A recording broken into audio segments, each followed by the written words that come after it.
आदरणीय साथीहरू नमस्कार। हामी कोभिड-19 बहस कार्यक्रम लिएर आएका छौँ।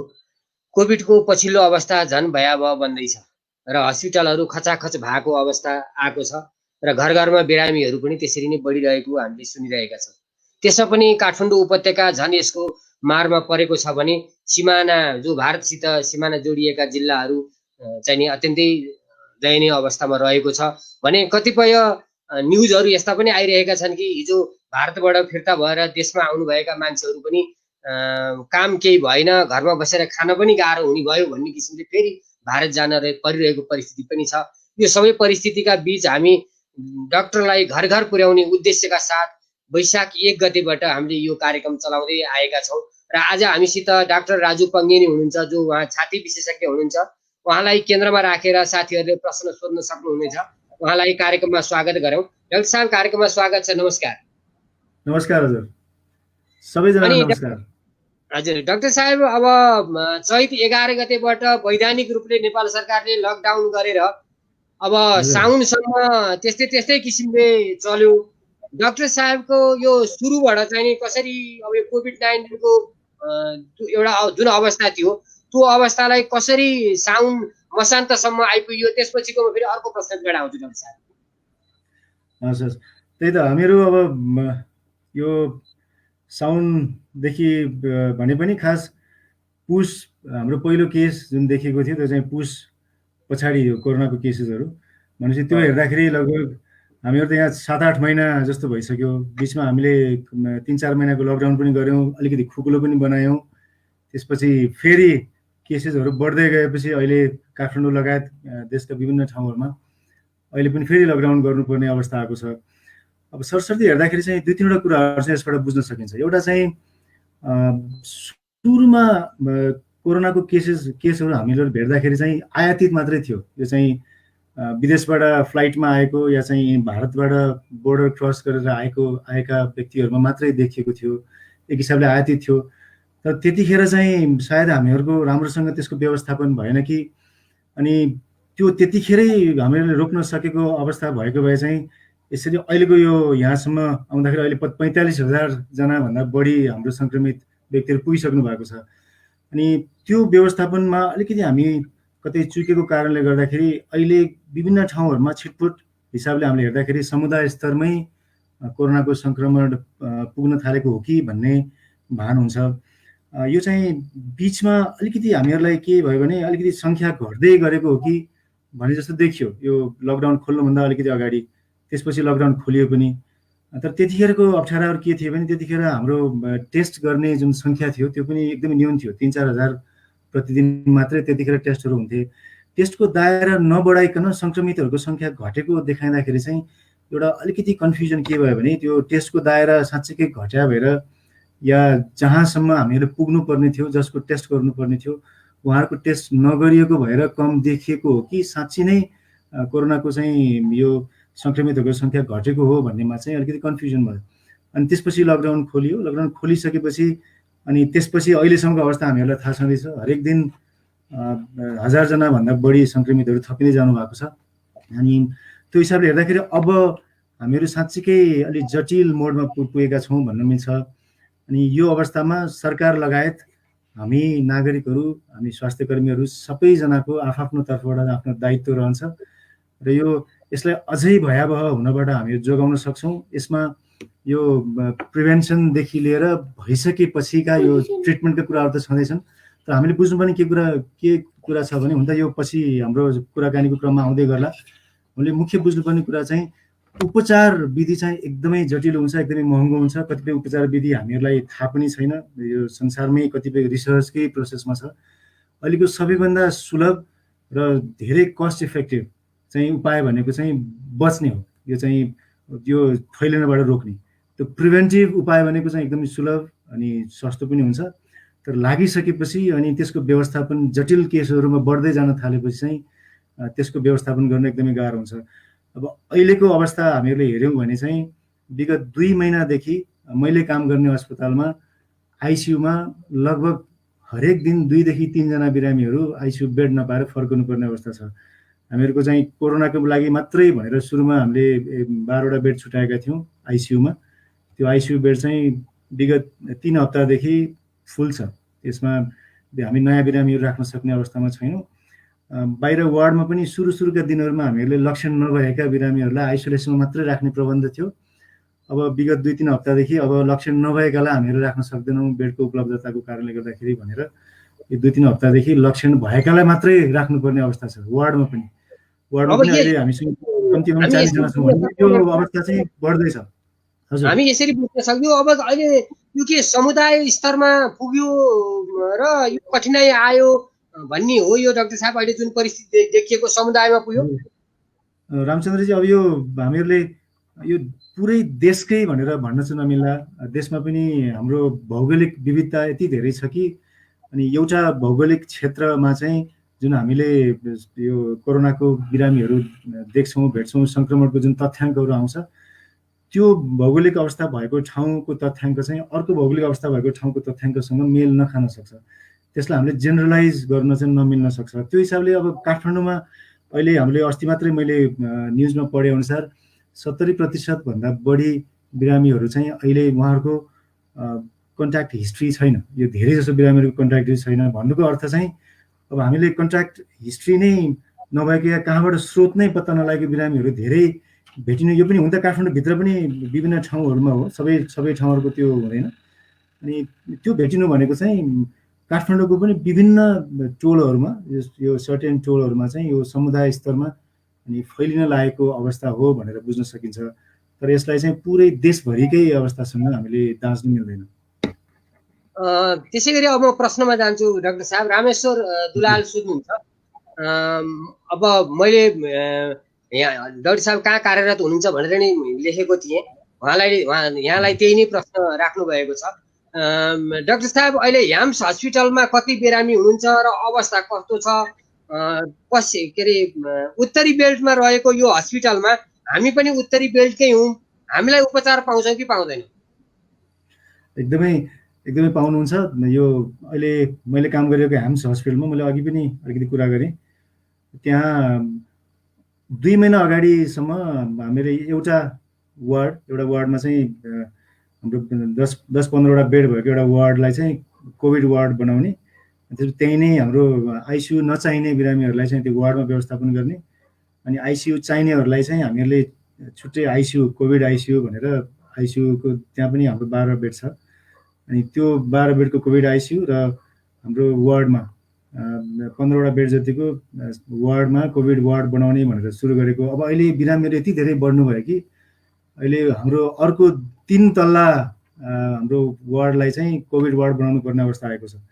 त्यो हिसाबले अहिले हामी कहाँ कम्तीमा 40 जना वार्डमा हुनुहुन्छ, अनि कम्तीमा 11 जना अहिले आइसियुमा हुनुहुन्छ, त्यसमध्ये 6 जना भेन्टिलेटरमा हुनुहुन्छ। अनि अहिले यो वार्डमा पनि समस्या के हुन्छ भने कोही सिकिस्त हुनुभयो भने अनि वार्डबाट आइसियु सार्नुपर्ने अवस्था भयो भने पनि त्यो अप्ठ्यारो हुनुपर्ने अवस्था आएको छ। र बाहिरबाट हाम्रो रेफर गरेर जति पनि आउनुहुन्छ उहाँहरूलाई कतिपयलाई हामीलाई बेड अवस्था यो अभाइलेबल छैन भनेर फिर्ता गर्नुपर्ने अवस्था छ। अनि त्यो हिसाबले हेर्दाखेरि यो एकदमै जटिल मोडमा पुगेका छौँ भन्न मिल्छ। यो ह्याम्स हस्पिटल मात्रै होइन कि यो कोरोनासँग काम गर्ने अरू निजी अस्पतालहरू सँगसँगै हाम्रो पब्लिक हस्पिटलहरू, टिचिङ हस्पिटल, पार्टनर हस्पिटल, आर्मीको हस्पिटलहरू, यो सबै ठाउँको नै अवस्था यही छ। अनि त्यो भएर चाहिँ यो हाम्रो सुरुको डर नै यही थियो कि कोरोना बढ्दै जाँदाखेरि चाहिँ यो धेरै बिरामीहरू आउलान् भन्दा पनि एकैचोटि यो धेरै बिरामीहरू थपिँदाखेरि त्यो मध्ये 2-3% मात्रै जटिल बिरामीहरू थपिनु भयो भने चाहिँ हाम्रो आइसियुको सङ्ख्याले अवस्थाले धान्दैन कि भन्ने जुन डर थियो त्यो चाहिँ अहिले देखिँदैछ। र अर्को जुन कुरा गर्नुभयो त्यही भेकै हुनुहुन्छ, हाम्रो उपचार पाउँछ कि पाउँदैन भने पक्कै पनि पाउनुहुन्छ। हामीहरू त्यहाँ यो कोरोना इन्फेक्सनसँग लड्ने हामी 4-5 जना साथीहरू पनि छौँ।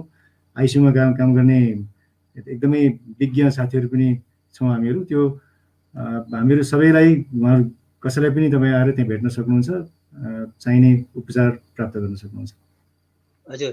त्यसै गरी केबी गुरुङ सोध्नुहुन्छ, अहिले ह्याम हस्पिटलमा कतिजना बिरामी हुनुहुन्छ अनि यस हस्पिटलको क्षमता कतिको छ र यसको उपचार गर्न आउँदा खर्च कति लिएर आउनुपर्छ? यो हाम्रो क्षमता चाहिँ हामीले पछि गएर बिरामीहरू बढ्दै जानुभयो भने त त्यो सबै अस्पताललाई नै कोरोना अस्पताल बनाउनु पर्ने अवस्था आउन सक्छ। त्यो अहिले चाहिँ यो हामीहरूको कम्तीमा पनि 50 जनाभन्दा बढी वार्डमा र आइसियुमा त हाम्रो क्षमता भनेको बढीमा 12 जना मात्रै हो। अनि अब अर्को चाहिँ अब कस्टको कुरा चाहिँ यसलाई दुई हिसाबले हेर्नु। एउटा चाहिँ हुन त म हाम्रो धेरै जसो कस्टहरू चाहिँ हाम्रो व्यवस्थापन सम्बन्धी जिम्मा हुन्छ। हामीहरूले चाहिँ यो ट्रिटिङ टिमले चाहिँ त्यो चार्जेसहरू हामीहरूले हेर्दैनौँ, त्यो हाम्रो अस्पतालको व्यवस्थापनसँग सम्बन्धित कुरा पऱ्यो। तर जेनरल के पनि अरू पब्लिक हस्पिटलभन्दा त पक्कै पनि महँगो छ। तर एउटा दुईवटा कुरा चाहिँ म यहाँ के सेयर गर्न चाहेँ भने जति पनि यो बिरामीहरू जति पनि जस्तै आइसियुमा कोही बिरामी चाहियो भने त्यो आइसियुमा लाग्ने जुन इन्फ्रास्ट्रक्चर हुन्छ, जस्तै 12 जना आइसियुमा बस्नुहुन्छ भने हरेक कोठा, जस्तै हाम्रो हेम्स हस्पिटलको के छ भने त्यहाँ हरेक रुम चाहिँ छुट्टा छुट्टै छ। एउटा कोठाको बिरामी कोरोनासँग सङ्क्रमित भएको बिरामीको अर्को रुममा भएको बिरामीसँग त्यो बिचमा सम्पर्क हुँदैन। त्यो चाहिँ छुट्टै कोठा छ, बाहिरबाट त्यो ग्लासको ढोका छ। अनि त्यो भयो भने चाहिँ त्यसको के एउटा फाइदा हुन्छ भने चाहिँ त्यसमा एउटा बिरामीको इन्फेक्सन अर्को बिरामीमा क्रस इन्फेक्सन हुने सर्न सक्ने सम्भावना एकदमै रहँदैन। र हरेक रुममा जो आइसियुमा हुनुहुन्छ हरेक रुममा एकजना नर्सले सेवा दिइराख्नु भएको हुन्छ। 1:1 रेसियो भन्छ। अब यो आइसियुमा हाम्रो विश्वव्यापी तथ्याङ्कहरू हामीले हेर्दाखेरि चाहिँ यो 40देखि 80% कुनै पनि ठाउँमा, इभन हामीले न्युयोर्कको यो 3-4 महिना अगाडिको एउटा रिसर्चको डाटा हेऱ्यो भने चाहिँ न्युयोर्कको एउटा अस्पतालमा यो आइसियुमा भर्ना भएको 80%सम्म बिरामीको मृत्यु हुने, 20% मात्रै बाँच्ने। त्यो चाहिँ त्यहाँ यति धेरै बिरामीको सङ्ख्या भयो कि जुन केयर पाउनुपर्ने हो बिरामीहरूले त्यो चाहिँ केयर नपाउने। त्यही भएर चाहिँ यो आइसियुको कस्ट भन्ने चाहिँ यो हरेक बिरामीलाई चाहिँ एकजना नर्स, एकजना त्यसपछि आइसियु सम्बन्धी हेर्ने छुट्टै विज्ञहरू चाहिने। 24 घन्टा हेम्स हस्पिटलमा चाहिँ त्यो सुविधा उपलब्ध छ। त्यही भएर यो आइसियु केयरको हिसाबले हामीले हेर्दाखेरि चाहिँ अरू जेनरल कोरोना नभएको आइसियुको केयर र कस्टभन्दा यो कोरोना लागेपछिको केयर चाहिँ यो अरूभन्दा अलिक महँगो चाहिँ पर्छ। तर सरसर्ती हेर्दाखेरि चाहिँ यो आइसियुमा भर्ना भएको बिरामीहरूको चाहिँ अस्पतालको बेड चार्ज चाहिँ कम्तीमा पनि 25,000 देखि 30,000 रुपियाँ चाहिँ बेड चार्ज मात्रै लाग्छ। तर त्यो चाहिँ भेन्टिलेटरमा हुनुहुन्छ कि हुनुहुन्न, त्यसपछि उहाँलाई अरू उपचार विधि पद्धति के चाहिन्छ त्यो अनुसार चाहिँ फरक पर्ने। तर यतिखेर बाहिर हल्ला जुन छ नि डाक्टर साहब, अब प्राइभेट हस्पिटलहरू गरेका छैनन् भन्ने कुराको त अहिले डाक्टर साहबले जसरी भन्नुभयो त्यो कुरो त स्वतः निराधार जस्तो देखियो। किनभने यो एउटा प्राइभेट हस्पिटल हो, तर यत्र कोभिडका बिरामीहरूको सेवा गरिराख्नु भएको छ भनेपछि प्राइभेट हस्पिटलहरू पनि यतिखेर काठमाडौँमा सबै कोभिडकै उसमा लागिराखेका अवस्था हो डाक्टर साहब? सबैलाई त्यो छैन, म सबैलाई भन्दिनँ। अब कोरोनाको उपचारमा चाहिँ एउटा कुरा के छ भने यो डक्टरहरू या स्वास्थ्य कर्मीहरू मात्रै भएर पुग्दैन। एउटा चाहिँ एकदमै स्ट्रङ बलियो इन्फेक्सन कन्ट्रोल पोलिसी भनेर भन्छ, त्यो चाहिँ योजना हुनुपर्छ। यो अस्पतालभित्र बिरामी गेटबाट छिरिसकेपछि उहाँहरूलाई चाहिँ गेटबाट छिरेपछि त अनुहार हेरेर त थाहा हुँदैन, किनकि 85% कोरोना लागेको बिरामीहरूको त लक्षण नै हुँदैन। अनि अर्को चाहिँ म आफैलाई पनि अहिलेको यो यहाँ बसिराख्दाखेरि म आफै पनि सङ्क्रमित हुन सक्छु, रामचन्द्रजी हजुर पनि सङ्क्रमित हुन सक्नुहुन्छ, किनकि त्यो अनुहार हेरेर देखिने चिज होइन। भनेपछि त्यो कोरोना सङ्क्रमणको व्यवस्थापन जुन छ त्यो चाहिँ अस्पतालको गेटबाट भित्र छिरिसकेपछि नै त्यो सुरु हुन्छ।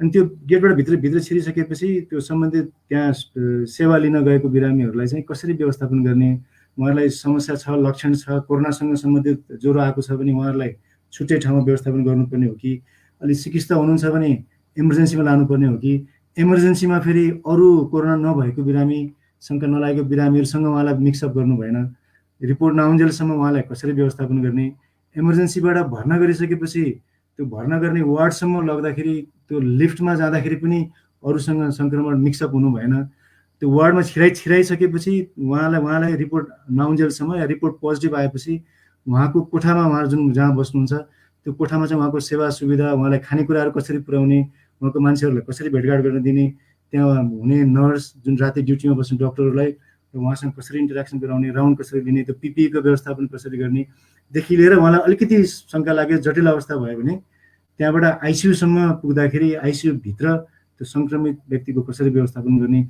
यी, अनि त्यसपछि फेरि बिचबिचमा कुरा कोही पोजिटिभ बिरामीसँग सम्पर्कमा आउनुभयो भने चाहिँ उहाँहरूको ट्रेसिङ गरेर उहाँको सम्पर्कमा आएको स्वास्थ्य कर्मीसँग सोधेर उहाँ चाहिँ त्यो बेलामा उहाँसँग सम्पर्कमा आएको बेलामा पिपिई उपयुक्त त्यो पिपिई मास्कहरू यिनीहरू लगाउनु भएको थियो कि थिएन, ती सबै कुराहरू सोधेर अनि त्यसपछि कोही सस्पेक्टेड हुनुहुन्छ उहाँलाई फेरि क्वारेन्टाइनमा पठाएर यो सबै जुन त्यो व्यवस्थापन गर्नुपर्ने जुन छ त्यो चाहिँ इन्फेक्सन कन्ट्रोल पोलिसीको जो जिम्मामा हुन्छ। त्यो हस्पिटलको हरेक हस्पिटलमा त्यो एउटा सङ्क्रमण रोकथाम गर्ने एउटा टिम हुन्छ, त्यो infection control prevention and control team चाहिँ हुनैपर्छ। त्यो टिमलाई पूर्ण जिम्मा दिएर अनि यो सबै व्यवस्थापन गर्नुपर्ने। जुन अस्पतालमा यो टिम राम्रो छ, चुस्त छ, त्यो अस्पतालले चाहिँ कोरोनाको यो बिरामीको चाहिँ राम्रो व्यवस्थापन गर्छ। अहिले हामीले न्युजमा पढेका छौँ नि, टेकु अस्पतालमा सायद एकजना पनि सङ्क्रमित हुनु भएन स्वास्थ्यकर्मी। पाटना अस्पतालमा एकदमै कम मात्रा स्वास्थ्यकर्मी सङ्क्रमित हुनुहुन्छ। हाम्रो अस्पतालमा ह्याम्समा पनि अहिलेसम्म अघिल्लो हप्ता मात्रै पनि हामीहरूले त्यहाँ ऱ्यान्डमली हाम्रो स्वास्थ्यकर्मीहरूको टेस्ट गऱ्यौँ, 50 जनाभन्दा बढीको। ऱ्यान्डमली टेस्ट गर्दा एकजना पनि सङ्क्रमित भेटिनु भएन। भनेपछि जुन अस्पतालमा यो इन्फेक्सन कन्ट्रोल पोलिसी चुस्त दुरुस्त छ त्यो अस्पतालमा चाहिँ सङ्क्रमण फैलिने सम्भावना पनि एकदमै कम हुन्छ। त्यो अस्पतालले राम्रो म्यानेज गर्न जानेको हुन्छ। जहाँ छैन त्यहाँ चाहिँ डर हुन्छ सुरुदेखि नै, किनकि स्वास्थ्यकर्मीहरू पनि सङ्क्रमित हुन सक्ने खतरा हुने भयो। अनि त्यो चाहिँ इमर्जेन्सीमा भएका स्टाफहरूलाई पनि खतरा हुने भयो, वार्डमा भएका स्टाफहरूलाई पनि खतरा हुने भयो। त्यही भएर यो सबै कुराहरू चाहिँ हाम्रो अस्पतालले कसरी त्यो योजना बनाएको छ व्यवस्थापन गर्ने भन्ने कुरा चाहिँ त्यसमा भर पर्छ। त्यो प्लानिङ पनि अनि इम्प्लिमेन्टेसनको कुराहरू पनि यसमा आउँछ। त्यही भएर चाहिँ यो सबै हस्पिटलमा चाहिँ त्यो छैन। मैले खास भन्न खोजेको चाहिँ त्यो ह्याम्स हस्पिटल या पक्कै पनि आदरणीय साथीहरू, यतिखेर ह्याम्स हस्पिटलका डाक्टर राजु पङ्गेनीसित हामी कुराकानी गरिरहेका छौँ। Ham hospital Dhumbarahi ring road बाहिरपट्टिको साइडमा छ र कसरी व्यवस्थापन भएको छ, बिरामीलाई कसरी उपचार गरिरहेको छ, एउटा प्राइभेट हस्पिटलले पुर्याइरहेको सेवा अर्थात् यो कठिन परिस्थितिमा कसरी काम गरिरहेको छ भनेर विस्तृत रूपमा भनिराख्नु भएको छ। पक्कै पनि यो हामी सबैका लागि लाभदायक भएको छ। डाक्टर साहब, त्यसै गरी देवकी गौतम सोध्नुहुन्छ, कोभिड-19 को औषधि छैन भनिन्छ, उपचार कसरी गरिन्छ? यसको चाहिँ औषधि छँदै छैन भन्ने कुरा होइन, तर औषधि जुन जति पनि हामीले बजारमा सुन्ने गरेका छौँ औषधिहरू, तिनीहरू चाहिँ पूर्ण रूपमा हामीले बिरामीलाई चाहिँ बचाउन सकिने खालका औषधिहरू होइनन्। जति पनि अहिले रेमडेसिभिरको कुराहरू आउँछन्, हाम्रो प्लाज्मा थेरापी भन्ने हामीले सधैँ पत्र पत्रिकामा पढ्ने गरेका छौँ, यी औषधिहरू चाहिँ अझै पनि हाम्रो बिरामीहरूले प्रयोग गर्दाखेरि रिसर्च पर्पजको लागि भनेर मात्रै प्रयोग गर्नुहुन्छ। हाम्रो नेपाल हेल्थ रिसर्च काउन्सिल भन्ने छ, त्यो काउन्सिलमा त्यो सम्बन्धित बिरामीको सबै अभिलेख त्यहाँ दर्ता गरेपछि अनि त्यो रिसर्च पर्पजको लागि भनेर त्यो औषधिहरू हामीले युज गर्ने हो। त्यो रिसर्च पर्पजलाई भन्नुको अर्थ के भने त्यो औषधि चाहिँ 100% कोरोनाको बिरामीमा काम गर्छ भनेर प्रमाणित औषधिहरू होइनन्। तर अहिलेसम्म जति पनि, अब यो त हामीहरू लगभग 7-8 महिनाभन्दा बढीको समय भयो, यो समयमा विदेशमा जति पनि रिसर्चहरू भएका छन् कोरोना सम्बन्धी, त्यो रिसर्चहरूलाई हामीले आधार मानेर अनि यो औषधिहरूले चाहिँ अलिकति फाइदा गरेको देखिएको छ है भन्ने खालका 2-3वटा औषधिहरू छन्। ती औषधिहरूलाई चाहिँ हामीले पनि प्रयोग गर्ने र सँगसँगै रिसर्च पनि गर्दै गर्ने हिसाबले प्रयोग गर्ने हो। यसमा चाहिँ 2-3वटा औषधिहरू जस्तो रेमडेसिभिर भन्ने एन्टिभाइरल औषधि हो। त्यसले चाहिँ त्यो पनि साधारण बिरामीहरूमा दिनुपर्ने होइन, अलिकति जटिल अवस्थामा पुगिसकेको बिरामीहरूलाई जस्तै एन्टिभाइरल रेमडेसिभिर भन्ने औषधि, त्यस्तै स्टिरोइड भन्ने औषधि, अनि सँगसँगै प्लाज्मा थेरापी, यी औषधिहरू चाहिँ अहिले हामीले प्रयोग गर्ने हो। तर प्रमुख कुरा चाहिँ यो कोरोना सङ्क्रमण भइसकेपछि हामीले बुझ्नुपर्ने चाहिँ धेरै जसोमा चाहिँ लक्षण केही पनि हुँदैन, आफै ठिक हुन्छ। यो 100 जनामा 15% मात्रै लक्षण हुन्छ, त्यो मध्ये पनि 5%लाई अलिकति जटिल खालको लक्षण हुन्छ। त्यो भनेको अक्सिजन चाहिने अवस्थासम्म पुग्छ। अक्सिजन चाहिने अवस्थासम्म आइपुगेर अस्पताल भर्ना गर्नु पर्यो भने त्यो अवस्थामा हामीले अक्सिजन समेत अनि यी औषधिहरू यो सेलेक्सन क्राइटेरियामा जो पर्नुहुन्छ, जसलाई आवश्यक छ, जसलाई अहिलेसम्मको रिसर्चले फाइदा छ भन्ने देखाएको छ, त्यो उहाँ बिरामीहरूलाई चाहिँ हामीले यी औषधिहरू दिने गर्छौँ। तर यसको भर्ना भएको बिरामीहरूको पनि 1 नम्बरको उपचार विधि भनेको प्रपर केयर हो। मतलब अक्सिजन चाहियो भने अक्सिजन दिने, त्यसपछि अक्सिजन नपुगेकोहरूलाई चाहिँ सजिलो उपाय भनेको हामीले विभिन्न पत्र पत्रिकाहरूमा हामीले यो हाम्रो अस्पतालको पनि नोटिसमा, स्वास्थ्य मन्त्रालयको नोटिसमा पनि धेरैमा छ, हाम्रो गाइडलाइनहरूमा पनि आएको छ, कसैको अक्सिजन कम छ भने चाहिँ घरमै पनि गर्न सक्नुहुन्छ। त्यो उत्तानो नसुत्ने, घोप्टो परेर सुत्ने। घोप्टो परेर सुत्दाखेरि अक्सिजन कमी भएको बिरामीहरूमा पनि अक्सिजनको मात्रा बढ्ने देखिएको छ। अनि त्यो घोप्टो परेर सुत्दाखेरि अक्सिजनको मात्रा बढ्छ र त्यो बिचमा हामीहरू अस्पताल पुग्नसम्मलाई चाहिँ टाइम हुन्छ। अनि अस्पताल पुगिसकेपछि त अब अक्सिजन दिने या चाहिँ जटिल छ भने आइसियुमा राख्ने, आइसियुमा राखिसकेपछि कसैलाई 1-2% भेन्टिलेटरमा राखेर उपचार गर्नुपर्ने हुन्छ। अनि त्यो भएर चाहिँ धेरैजसो औषधि भए पनि तिनीहरूको पुरै प्रमाणित औषधिहरू होइन, तर तिनीहरूले चाहिँ केही प्रतिशत चाहिँ मृत्युबाट जोगाउने भनेर देखिएका छन्। ती औषधिहरू चाहिँ भर्ना भएको बिरामीहरूलाई आवश्यकता अनुसार हामीले सुरु गर्छौँ। मुख्य कुरा चाहिँ केयर हो र त्यो व्यवस्थापन हो, घरमै व्यवस्थापन कसरी गर्ने भन्ने कुरा हो। हजुर, त्यसै गरी सोमराज सुवेदी सोध्नुहुन्छ, WHO ले COVID-19 2022 सम्म रहन्छ भन्छ, अहिले भइरहेको व्यवस्थापन ठिक छ र यसका लागि कस्तो व्यवस्थापन गर्नुपर्छ? सबैले एउटा बुझ्नुपर्ने कुरा के भने यो भाइरल इन्फेक्सन जुन छ, अब भ्याक्सिन नआउँदासम्म र हाम्रो समुदायको धेरै प्रतिशत हामीहरूलाई चाहिँ इन्फेक्सन नहुँदासम्म र हाम्रो शरीरमा त्यो रोगसँग लड्ने क्षमता यो बिल्डअप नहुँदासम्म यो भाइरस हराउँदैन। किनकि यो भाइरसको प्रकृति नै त्यस्तै खालको हुन्छ। यो जतिसुकै राम्रो औषधि आए पनि यो भाइरसलाई बढ्नबाट जोगाउने भनेको चाहिँ यो भ्याक्सिनले नै हो। तर भ्याक्सिन चाहिँ आउनलाई अब धेरै ठाउँहरूमा भ्याक्सिनको ट्रायलहरू भइराखेको छ। सायद अर्को 6 महिनादेखि 1 वर्ष कम्तीमा पनि लाग्ला। त्यसमा हाम्रो नेपालभित्र छिर्नलाई अझै बढी टाइम लाग्ला। त्यो त्यति बेलासम्म चाहिँ हामीले गर्नुपर्ने समुदाय स्तरमा वारवारी फैलेर अनि हाम्रो आइसियु, देशभरिको आइसियु पुरै भरिभराउ हुने अवस्था आयो भने चाहिँ बिरामीहरू चाहिँ एउटा कोरोनाले पनि मृत्युदर बढ्ने भयो अनि कोरोना बाहेक अरू बिरामीहरूको मृत्युदर पनि बढ्छ। त्यो अवस्था नहोस् भन्नको लागि नै हो अहिले हामी जे जति यो उपायहरू अवलम्बन गर्ने कुराहरू गरेका छौँ। लकडाउन चाहिँ यो हामीले त्यो खेलमा कुनै प्रतियोगिता गर्दाखेरि बिचमा टाइम आउट गर्छौँ नि, एकदमै हार्दै गरेको टिमले चाहिँ अब हार्ने भयो भनेपछि उसको दिमागमा केही पनि चल्दैन अनि त्यसपछि 1-2 मिनटको लागि टाइम आउट गरौँ। त्यो बेलामा चाहिँ व्यवस्थापन कसरी गर्ने, अगाडिको प्लान चेन्ज गर्ने हो कि खेलाडी चेन्ज गर्ने हो कि, अनि त्यो बेलासम्म चाहिँ अलिकति सोच्नलाई टाइम हुन्छ अनि दिमागले अलिकति सोच्न पनि भ्याउँछ भन्ने हिसाबले त्यो टाइम आउटको लागि चाहिँ लकडाउन युज गर्ने हो।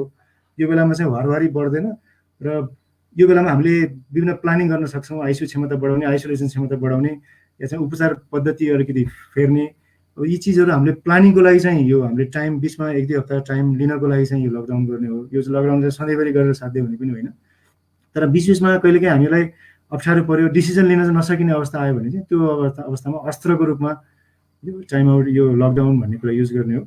तर मुख्य कुरा चाहिँ फैलिन नदिनलाई चाहिँ हामी यो पब्लिकको स्तरबाट पनि जति पनि मापदण्डहरू छन् यो गर्न हुने नहुने भन्ने कुराहरू त सबै हामीले गर्नु पर्यो। सँगसँगै पोलिसी लेभलमा पनि हाम्रो मन्त्रालयबाट गर्नुपर्ने या सरकारबाट गर्नुपर्ने कामहरू पनि धेरै नै छन् र त्यो सँगसँगै हामीहरूले सकेसम्म यो कन्ट्याक्ट ट्रेसिङ, आइसोलेसनमा भएका बिरामीहरूको उचित व्यवस्थापन, सकेसम्म आइसियु र अस्पताल चाहिँ धेरै बिरामीहरू चाहिँ वारवारी गएर त्यहाँ ओभरलोड नहोस् भन्ने नै अहिलेको यो मुख्य हाम्रो टार्गेट हुनुपर्छ जस्तो लाग्छ। त्यसै गरी उमा केसी सोध्नुहुन्छ, डाक्टर साहब तपाईँ छाती रोग विशेषज्ञ हुनुहुँदो रहेछ, मेरो घरमा पनि दमका रोगीहरू हुनुहुन्छ, छाती रोग भएकालाई सुरक्षित कसरी राख्ने केही उपाय बताइदिनुहोस् न भन्नुहुन्छ उमा केसी। यो एउटा कुरा भनेको के साँचो भने अहिले धेरै दीर्घ रोग हुने जस्तै श्वास प्रश्वाससँग सम्बन्धित, छाती सम्बन्धी दीर्घ रोग हुने बिरामीहरूलाई चाहिँ अलिक समस्या छ। अहिले एउटा पहिलो समस्या चाहिँ के भने यो अचानक बजेर आयो, छातीको फेरि समस्या हुनेहरूलाई चाहिँ त्यो बेला बेलामा त्यो एक्जार्सर्बेसन भन्छ, त्यो छातीको एट्याक आउँछ, एक्कासी सास फेर्न गाह्रो हुने, खोकी बढ्ने, खकराउने, ज्वरो आउने यो समस्या हुन्छ। यो आइसकेपछि अनि अरू बेलामा चाहिँ अस्पताल गइन्थ्यो, कहिलेकाहीँ भर्ना गर्नुपर्ने अवस्था आउँथ्यो, तर यो बेलामा अस्पताल गएपछि फेरि कोरोनाको शङ्का गर्ने हुन् कि सोचे जस्तो उपचार मैले नपाउने हो कि भन्ने त्यो डर र त्रासले पनि यो अलिकति यो झन् जटिल, घरमै जटिल बन्दै जाने एउटा खतरा त्यो छ। दोस्रो खतरा चाहिँ यो जति पनि दीर्घ रोग हुने बिरामीहरू हुनुहुन्छ उहाँहरूलाई कोरोना इन्फेक्सन भयो भने अरू स्वस्थ मानिसहरूभन्दा जटिल अवस्थाको कोरोना इन्फेक्सन हुने र आइसियुमा गएर भेन्टिलेटरमा राख्नुपर्ने अवस्था हुने सम्भावना चाहिँ बढी हुन्छ।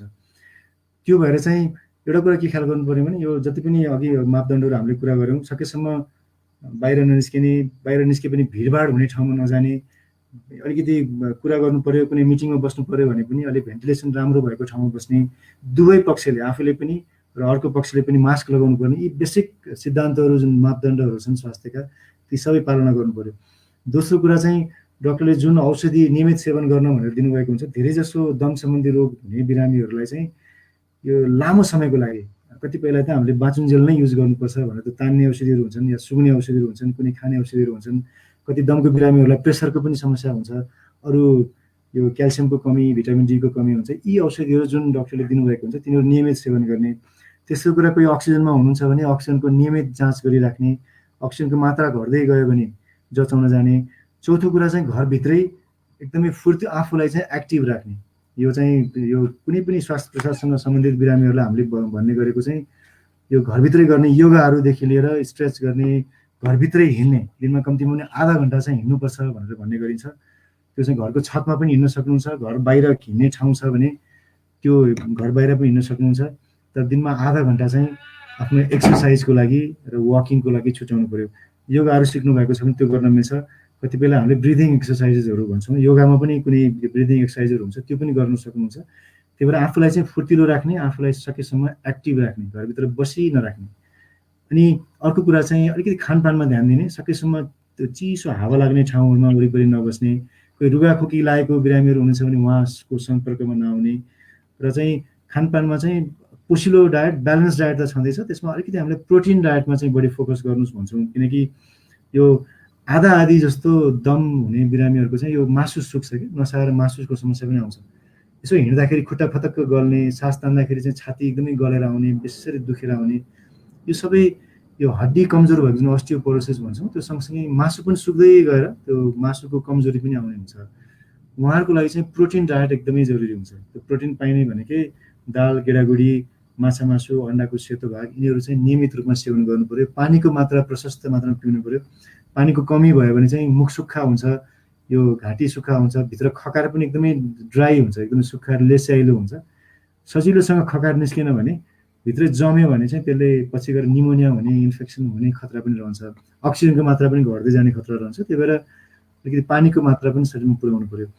अनि केही समस्या आउने बित्तिकै, अब धेरै जसो दीर्घ रोग हुनेहरूलाई त डक्टरले फोन नम्बर पनि दिनुभएको हुन्छ, हस्पिटलको फोन नम्बर हुन्छ, अस्पतालमा फोन गरेर उहाँ डक्टरलाई लगाइदिनुहोस् भने डक्टरसँग कुरा गर्ने, मलाई यस्तो यस्तो समस्या छ, यो चाहिँ जटिल खालको हो कि होइन। कतिपय चाहिँ घरमा अक्सिजनको मात्रा हामीले हेर्न मिल्ने छ भने त अक्सिजनको मात्रा, ब्लड प्रेसरको मात्रा कति छ, मुटुको चाल कति छ, यति 3-4वटा चिजहरू उहाँको लक्षणबाट नै अलिक जटिल खालको दमको समस्या हो कि होइन भन्ने कुरा चाहिँ हामीले फोनबाटै एउटा एक हिसाबले अनुमान लगाउन सकिने हुन्छ। त्यो गर्न सकियो भने ठिक छ, डक्टरले नै सल्लाह दिनुहुन्छ, होइन भने नजिकैको स्वास्थ्य संस्थामा गएर जचाउनु पर्ने हुन्छ। पक्कै पनि डाक्टर साहब, हामी लगभग कार्यक्रमको अन्त्यतिर आइपुगेका छौँ। अन्त्यमा के भन्न चाहनुहुन्छ डाक्टर साहब?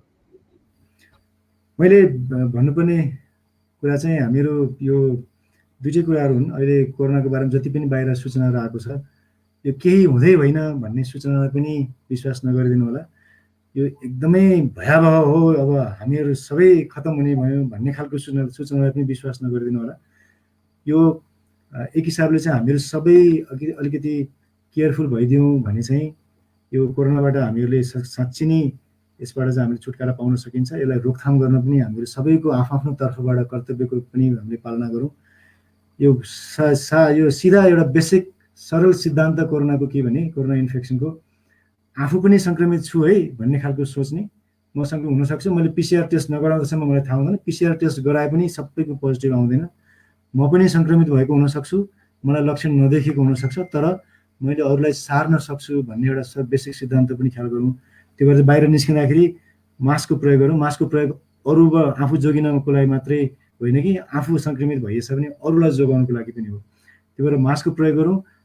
अरू वरिपरि कोही हुनुहुन्छ, कसैसँग हाम्रो भेटघाट हुनेछ भने सकभर भेटघाटलाई कम गरौँ। यदि भेटघाट गर्नै पर्ने छ भने पनि अर्को पक्षले पनि यो मास्कको प्रयोग गर्नु, दुवै पक्षले मास्कको प्रयोग गर्ने, भेन्टिलेसन राम्रो होस्। र विशेष गरेर दीर्घ रोग हुनेहरू, घरमा कोही हजुरबुवा हजुरआमाहरू पुरानो किडनी सम्बन्धी, मुटु सम्बन्धी या छाती सम्बन्धी सङ्क्रमण भएको हुनुहुन्छ, रोगसँग लड्ने क्षमता कम छ, 60 वर्षभन्दा माथि उमेरको हुनुहुन्छ भने उहाँहरूलाई पनि जोगाउनु तपाईँ हामीको कर्तव्य हो। त्यही भएर चाहिँ यो उहाँहरूको लागि पनि र सँगसँगै आफ्नो साथीभाइहरूको लागि पनि अरूको लागि पनि यो स्वास्थ्यको जति पनि हामीले पालना गर्नुपर्ने नियमहरू छन् तिनीहरूको एकदमै ख्याल गरौँ र जो जो सङ्क्रमित भइसक्नु भएको छ उहाँहरूले विभिन्न हिसाबबाट योगदान दिन सक्नुहुन्छ, प्लाज्मा डोनेसन गर्न सक्नुहुन्छ, शिक्षा दिन सक्नुहुन्छ र है यसरी जितिने रहेछ, यो त त्यस्तो डराउनु पर्ने होइन रहेछ, यो चिजहरू गर्नुपर्ने रहेछ भनेर उहाँहरूले शिक्षा पनि दिन सक्नुहुन्छ। हामीहरू सबै मिलेर यो कोरोनालाई परास्त गर्नु छ अनि हामीले चाह्यौँ र हामीहरू आफ्नो आफ्नो तर्फबाट दायित्व निर्वाह गऱ्यौँ भने पक्कै पनि हामीले त्यो गर्न सक्छौँ। हस्त डाक्टर साहब, यहाँको अमूल्य भनाइलाई हाम्रो कार्यक्रम सफल भएको छ। यहाँको अमूल्य भनाइले यहाँलाई बिदा गरी नमस्कार। हस्, यहाँलाई मेरो कुरा भन्न दिनुभएकोमा धेरै धेरै धन्यवाद। आदरणीय साथीहरू, अब हामीले अहिले कुराकानी गर्दै थियौँ डाक्टर राजु पङ्गिनी, जो ह्याम्स हस्पिटलमा हुनुहुन्छ। उहाँ छाती रोग विशेषज्ञ हुनुहुन्छ र ह्याम्स हस्पिटलले कोभिड-19 का बिरामीहरूलाई कसरी उपचार गरिरहेको छ, अवस्था के छ, यी सबै कुरा विस्तारमा भन्नुभयो। अब हामी यसपछि डाक्टर निर्मल भुषाल, जो आयुर्वेद चिकित्सक हुनुहुन्छ, उहाँ कीर्तिपुर हस्पिटलमा कार्यरत हुनुहुन्छ, उहाँसित हामी कुराकानी गर्नेछौँ। निर्मलजी, कार्यक्रममा स्वागत, नमस्कार। हजुर सर, नमस्कार। सम्पूर्णलाई नमस्कार।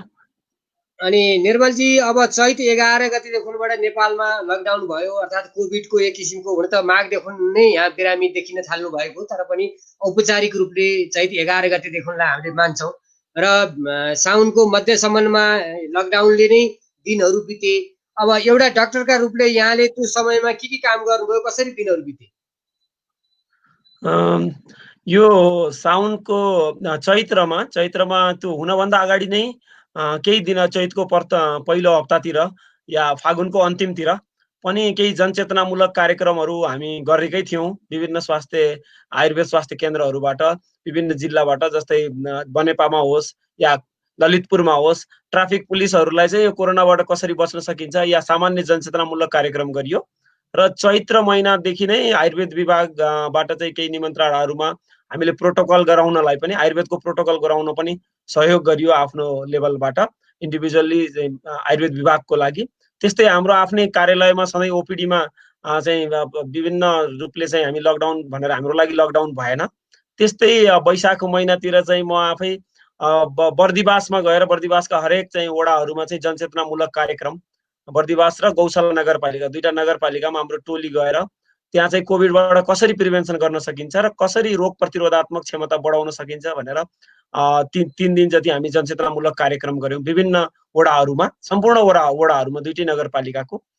त्यसपछि चाहिँ त्यही बिचमा एउटा केही अनुसन्धान गर्नुपर्छ भनेर त्यो नास्टबाट चाहिँ हामीले आयुर्वेदमा रोग प्रतिरोधात्मक क्षमता वृद्धि गर्नलाई नास्टमा एउटा प्रपोजल पनि बुझायौँ। नास्टले चाहिँ हामीलाई एउटा नोमिनेट टोली गरेको थियो। त्यस्तै त्यो प्रपोजल बुझाइयो। पछि अनुसन्धानको अगाडि चाहिँ त्यही केही कुराहरू चाहिँ अब अगाडि बढिसकेको त छैन। त्यस्तै त्यसपछिको बिचमा एउटा हामी 2-3जना साथीहरू मिलेर एउटा सानो चाहिँ आयुर्वेद जीवनशैली भनेर पुस्तक पनि लेखियो। लकडाउनको एउटा उपयोग चाहिँ सदुपयोग गरियो। एउटा सानो पुस्तिका हामीले चाहिँ पब्लिकेसन ब्रदर्स हाउसबाट पब्लिकेसन गरायौँ। र अहिले चाहिँ अब अरू चाहिँ सामान्य सधैँ पहिला जस्तै ओपिडीमा जाने र रोगीहरूको चाहिँ अब जति आउँछन् थोरै धेरै फोन कन्सल्टेसन होस्, त्यो खालको चाहिँ हामी कन्सल्टेसनमा छँदैछौँ। र अहिले चाहिँ पछिल्लो यो भदौ 1 देखि लिएर भदौ 14 सम्म म आइसोलेसन ड्युटीमै बसेँ। अब त्यो पेसेन्टहरूको ड्युटीमा र रेगुलर टचमा बसेर अहिले चाहिँ म क्वारेन्टाइन, अब किनभने अर्को फेरि चाहिँ ओपिडीको रेगुलर ड्युटी जानु अगाडि क्वारेन्टाइनमा बस्ने हाम्रो एउटा चाहिँ प्रोटोकल अनुसार नै म क्वारेन्टाइनमा छु। अब यस्तै अब लकडाउन जस्तो अनुभव मलाई चाहिँ भएको छैन, तर परिवारमा, समाजमा सबैलाई लकडाउनको जस्तो अनुभूति भएको देख्छु। यसमा डाक्टर साहब, अब किनभने यहाँ कीर्तिपुर जुन आयुर्वेदिक हस्पिटल हो, आयुर्वेदिक विधि अनुसार त्यहाँ उपचार भएको बिरामी त्यसरी नै आउनु भएको छ। कीर्तिपुरमा जुन एउटा आयुर्वेद चिकित्सालयमा कसरी उपचार भएको छ, यहाँले बिरामीहरूलाई कसरी उपचार गर्नु भएको छ, त्यहाँको अवस्था कस्तो छ, अलिक विस्तृत रूपमा भनिदिनुहोस् न।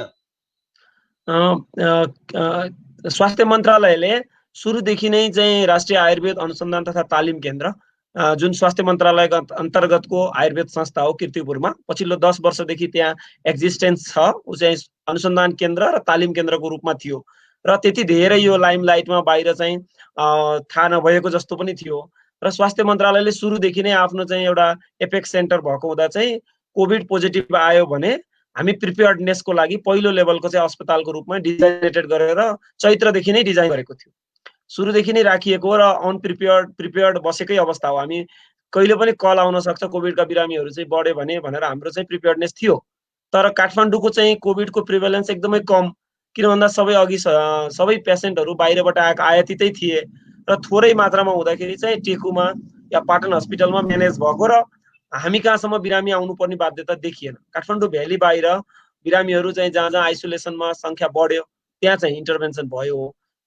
जब काठमाडौँमा एकैचोटि पेसेन्टको सङ्ख्या बढ्यो असारको 25 गतेबाट हाम्रो चाहिँ अस्पतालमा चाहिँ बिरामी चाहिँ पठाउन सुरु गरियो र बिरामी चाहिँ जहाँ त्यहाँ आएको छन् तिनीहरूलाई चाहिँ हामीले हाम्रो अस्पतालको एउटा चाहिँ अब आयुर्वेदको चाहिँ हामीले केही टच दिनुपर्छ भनेर हामीले चाहिँ आयुर्वेद जीवनशैलीसँगै जोडेर केही आयुर्वेदका आहार विहारका कुराहरू सँगैसँगै औषधिहरू र जीवनशैलीका चाहिँ काउन्सिलिङ, अब किन भन्दाखेरि कुनै पनि रोगलाई हामी आयुर्वेदको दृष्टिले शरीर मन लाई सँगै जोडौँ र यसलाई सामाजिक परिवेश पनि जोड्छौँ।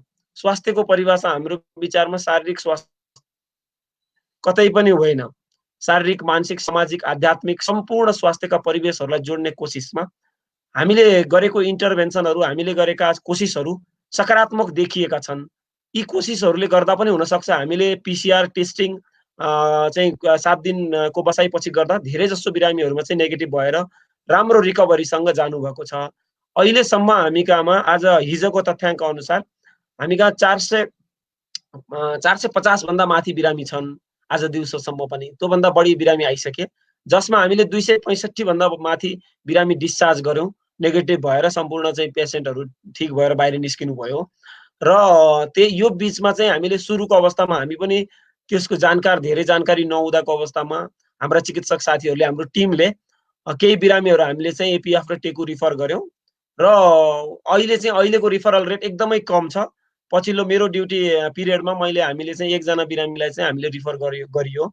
अलिकति हाम्रो चाहिँ डायग्नोस्टिक लिमिटेसन्सहरूले गर्दा हामीसँग अब केही सुविधाहरू हुन त हाम्रो अस्पताल चाहिँ सोफिस्टिकेटेडै छ, त्यहाँ एक्सरेदेखि लिएर सबै कुरा भएको अस्पताल हो। तर कोभिडको म्यानेजमेन्टको लागि अघि राजु सरले चाहिँ डाक्टर साहबले जुन हिसाबले डिस्क्रिप्सन गरिसक्नुभयो, किनभने सम्पूर्ण व्यवस्था त्यो पेसेन्टलाई हिनाल्देदेखि लिएर तलदेखि माथिसम्म जहाँ डायग्नोसिस गर्ने सेन्टर हो, इच एन्ड एभ्री प्रोटोकल सम्पूर्ण चाहिँ त्यो व्यवस्थित र अत्यन्तै इन्फेक्सन कन्ट्रोल गर्नुपर्ने हुँदाखेरि अहिले हामी कहाँ चाहिँ म्यानेजमेन्टमा फोकस हामी चाहिँ केन्द्रित भयौँ, हामीले चाहिँ व्यवस्थापनमा केन्द्रित भयौँ र उपचारको चाहिँ त्यो रोग चाहिँ पत्ता लगाउनका लागि उपयोग हुने उपचारमा चाहिँ सहयोगी जुन चाहिँ डायग्नोस्टिक जुन चाहिँ विधिहरू हुन् तिनीहरूमा चाहिँ हाम्रो केन्द्रित नभएको हुँदा हामीले चाहिँ एक्सरेहरू गर्नुपर्दा त्यस्ता केही विशेष परिस्थितिमा हामीले रिफर गरेको र हाम्रो अनुभवमा हामीलाई कस्तो लागिरहेछ भन्दाखेरि सुरुको अवस्थामा बिरामीहरूलाई हौसला दिने, आत्मबल बढाउने केही कुराहरू गर्ने,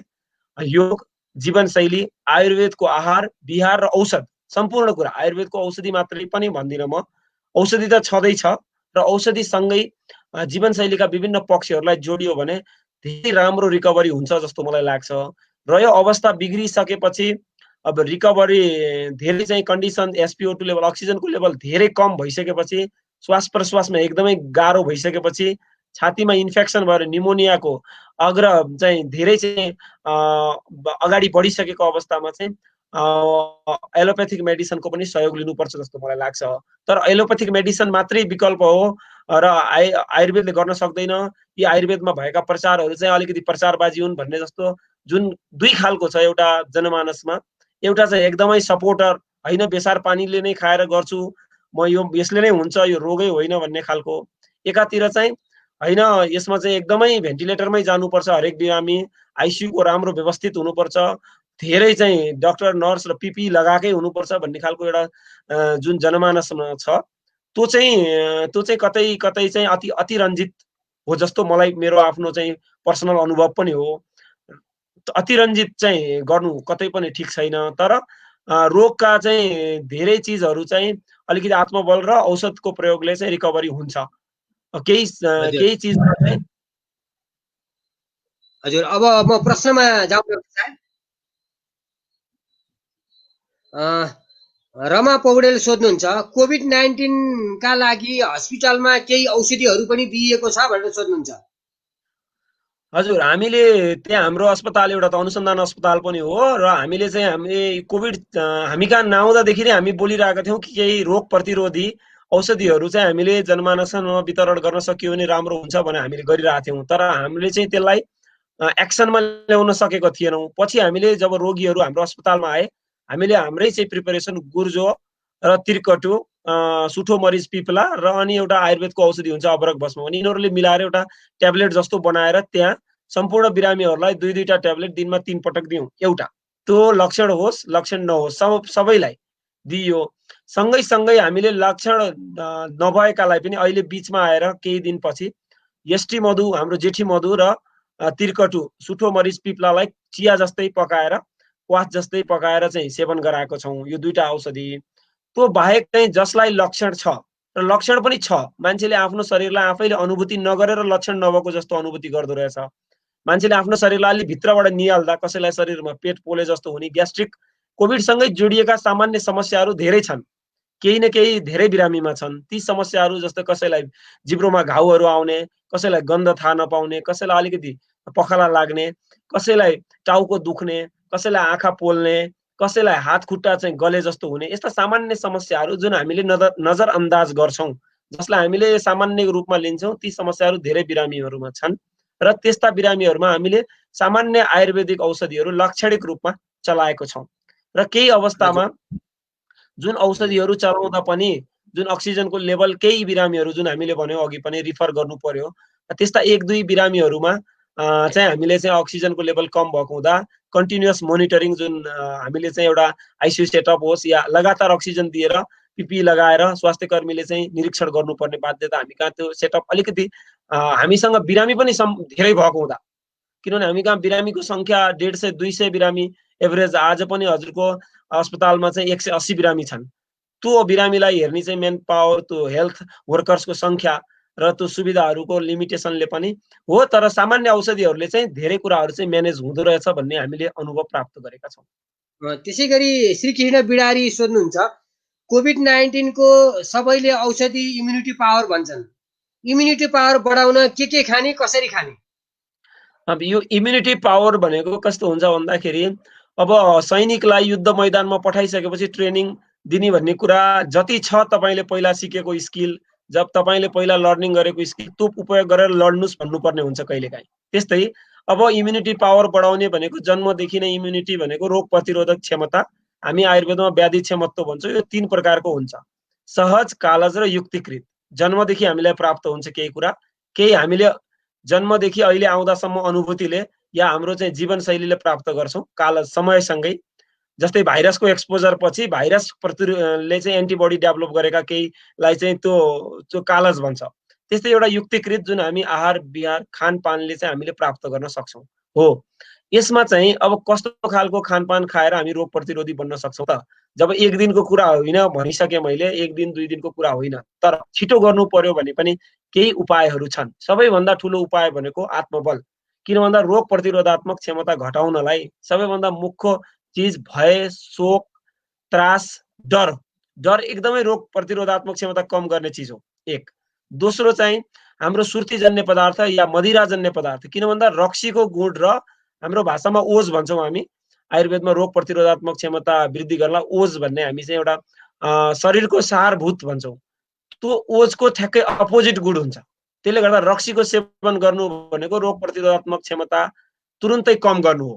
त्यसले गर्दा सुर्ती, रक्सी यस्ता पदार्थहरू सेवन नगर्ने, डर, भय, त्रासबाट चाहिँ मुक्ति प्राप्त गर्ने, खुसी रहने, आत्मबल बढाउने हो भने रोग प्रतिरोधात्मक क्षमता बढ्छ। सँगै आहारमा खानामा केही चाहिँ षड्रस सम्पूर्ण प्रकारको एउटा ब्यालेन्स डाइट गर्न सकियो र अघि डाक्टर साहबले पनि भन्नुभएको छ, राजु डाक्टर साहबले पनि, एलोपेथिक डाक्टरले चाहिँ खानपानको जनरली चाहिँ एडभोकेसी कम हुन्छ, तर उहाँले चाहिँ डाक्टर साहबले धेरै एडभोकेसी गरिदिनु भयो। त्यसले गर्दा उचित खानपान गर्न सकियो भने रोग प्रतिरोधात्मक क्षमता बढ्छ र कुनै पार्टिकुलर यही मात्रै खाँदैमा यही जडीबुटी यस मात्रै बढाउँछ भन्ने चाहिँ त्यस्तो होइन। तर पनि आत्मसन्तुष्टि को लागि पनि र सँगै यो अप्पर रेस्पिरेटरी ट्र्याक, हामी जुन छाती र श्वास प्रश्वासमा राम्रो गर्ने जडीबुटीहरूको प्रयोग गर्न सकियो भने धेरै राम्रो हुन्छ। त्यसमा गुर्जो किन नहोस् या असुरोको पातहरूलाई चाहिँ उमालेर या जेठी मधु यस्ता सामान्य जडीबुटीहरू उपलब्धता अनुसार या भान्साका जडीबुटीहरू मसलाहरू सम्पूर्ण भान्सामा मसलाहरू धेरै छन्। हाम्रो मिनी फार्मेसी हो, किचन त्यहाँबाट भएका जडीबुटीहरू हामी हाम्रो उपलब्धता र हाम्रो अनुभव अनुसार प्रयोग गर्न सक्छौँ। त्यसै गरी प्रतीक्षा खड्का सोध्नुहुन्छ, आयुर्वेदलाई एउटा वेद भन्दछन्, नेपाल जडीबुटी नै जडीबुटीको देश भन्दछन्, यो दुईटैको तालमेल किन नभएको? हजुर, आयुर्वेद पक्कै पनि एउटा वेद हो र यसलाई पञ्चम वेद पनि मानिन्छ। 5वटा वेद मध्ये 4वटा वेद पछिको यसको महत्त्व पञ्चम वेदको रूपमा लिइन्छ र कहीँ चाहिँ यसलाई अथर्ववेदको उपवेदको रूपमा लिइन्छ। नेपाल जडीबुटीकै देश हो र नेपालमै विश्वको पहिलो आयुर्वेद वैज्ञानिक सम्मेलन भएको, विश्वको पहिलो वैज्ञानिक सम्मेलन नेपालमा भएको हो र त्यो आयुर्वेदमै भएको हो। 68वटा आचार्यहरूले बसेर यो चाहिँ चरक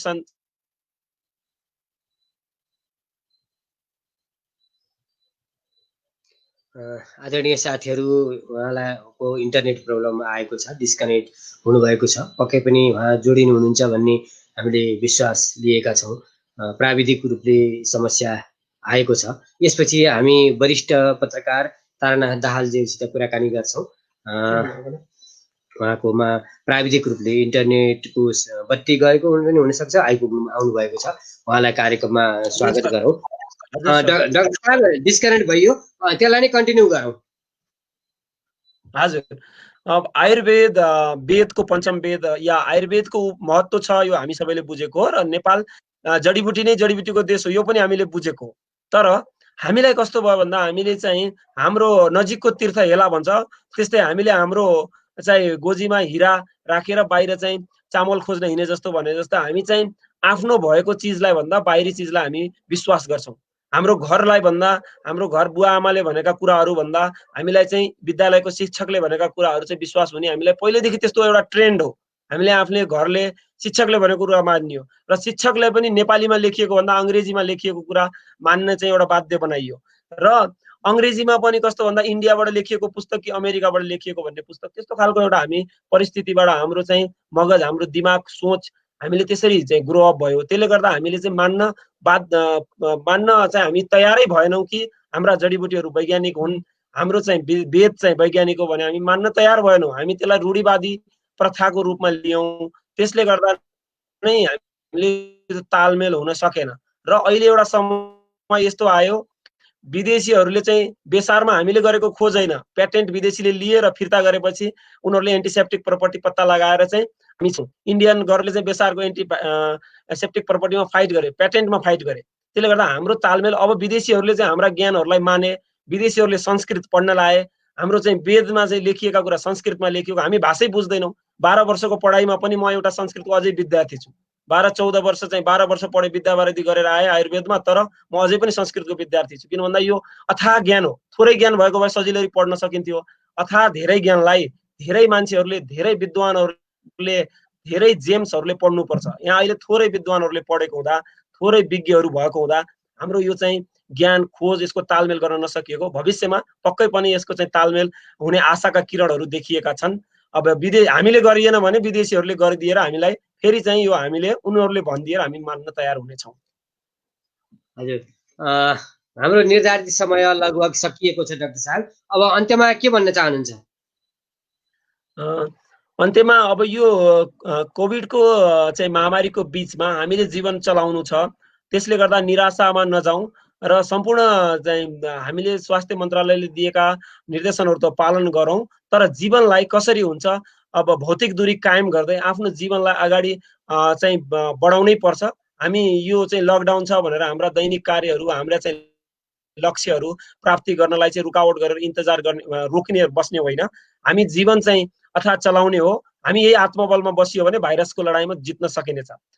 डर एउटा चाहिँ भाइरसको लडाइँमा चाहिँ सबैभन्दा चाहिँ हामीलाई कमजोरी गराउने चाहिँ कारण तत्त्व हो र आयुर्वेदका भरपुर जडीबुटीहरू रोग प्रतिरोधात्मक क्षमता बढाउनलाई, जुन आत्मबल बढाउनलाई सहयोग गर्छन्, उनीहरूको उपयोग गरौँ र सामान्य समस्याहरू लक्षण भएमा स्वास्थ्य कर्मीहरू, आयुर्वेद या एलोप्याथिक स्वास्थ्य कर्मीहरू, सम्पूर्ण स्वास्थ्य कर्मीहरू र उचित सल्लाह लिउँ। भ्रामक प्रचार, अतिरञ्जित समाचारको पछाडि नलागौँ र विज्ञ या स्वास्थ्य कर्मी को सल्लाहमा मात्रै चाहिँ लाक्षणिक चिकित्साका लागि लागौँ। डर र भय त्रासको वातावरणबाट चाहिँ हामी चाहिँ पक्कै पनि बाहिर निस्केर आफ्नो चाहिँ जीवन र आफ्नो लक्ष्यको अगाडि चाहिँ अग्रसर हुनुपर्छ र त्यसमै लागौँ भन्ने चाहिँ सम्पूर्णलाई सल्लाह या सुझाव म चाहिँ दिन चाहन्छु। सँगैसँगै यहाँ मलाई बोलाएर विचारहरू राख्ने मौका दिनुभयो, त्यसको लागि रामचन्द्र घिमिरे सर र टिमलाई म धेरै धेरै धन्यवाद र नमस्कार। आदरणीय साथीहरू, हामी यतिखेर डाक्टर निर्मल भुषालसित कुराकानी गरिरहेका छौँ। उहाँ आयुर्वेद चिकित्सक हुनुहुन्छ र यतिखेर कीर्तिपुर अवस्थित हस्पिटलमा कार्यरत हुनुहुन्छ। डाक्टर साहब, यहाँको अमूल्य भनाइले हाम्रो कार्यक्रम सफल भयो भन्ने हामीले मानेका छौँ। यहाँलाई बिदा गर्न चाहन्छु। नमस्कार। हस्, नमस्कार। आदरणीय साथीहरू, अब हामी वरिष्ठ पत्रकार तारानाथ दाहालज्यूसित कुराकानी गर्नेछौँ। उहाँलाई कार्यक्रममा स्वागत गरौँ। ताराजी, कार्यक्रममा स्वागत छ। नमस्कार। नमस्कार रमचन्दजी, सबै दर्शक श्रोता सबै साथीहरूलाई नमस्कार। अनि यत्रो लामो समय लकडाउन भयो, एकजना पत्रकार अर्थात् त्यसका साथसाथै यो पत्रकारिता लगायतका विषयमा रिसर्च गरिराख्नु भएको, एउटा खोजमा लागिराख्नु भएको व्यक्ति कसरी यो बन्द समय बितेको छ, अलिकति आफ्नै बारेमा बताइदिनुहोस् न। जो अरूका लागि एउटा सिको गर्न पनि मिल्ने खालको नि हुनसक्छ। आफ्नै बारेमा बताइदिनुहोस् न। कार्यक्रम त्यहाँबाट सुरु गरौँ। धन्यवाद छ रामचन्दजी। अब यो जुन किसिमले लकडाउनहरू भए त्यसले जुन आवागमनमा अवरोधहरू भयो र मिटिङहरू छलफलहरू जसरी हामी उपस्थित भएर हुन्थ्यौँ ती कुराहरू घट्यो। तर त्यसका बावजुद पनि यो प्रविधिले एउटा नयाँ अवसर हामीलाई दियो।